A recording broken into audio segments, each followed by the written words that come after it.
আজকাল ইন্ডিয়ানদের অনেক কিছুকে আপন করি যে মাতামাতির ব্যাপারটা না অনেকেরই পছন্দ হয় না। অনেকেই বলতে দেখা যায় যে এই ভ্যালেন্টাইন্স ডে কোথায় ছিল, এই বাঙালিরা বেশি ইংরেজদের মাথায় তুলছে, ইংরেজদের লাইফস্টাইলটাকে নিজে আপন করে নিচ্ছে।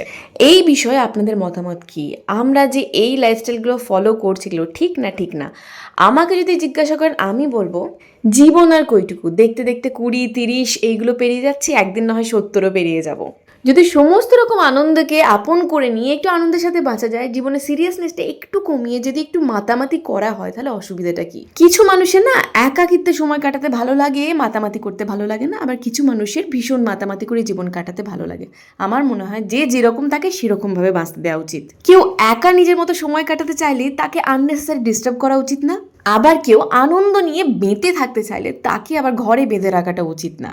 এই চান্দেরি সিল্কটা না আমাকে আমার দিদি দিয়েছিল বিয়ের সময়, সেইবার থেকে একবারও পরা হয়নি। আজকে ভাবলাম এর সাথে একটা সাদা ব্লাউজ দিয়ে পরি, কেমন লাগছে বলুন তো কমেন্টে। প্রোডাক্টগুলো ভিউ প্রোডাক্টে ট্যাগ করে দিয়েছে। বাই।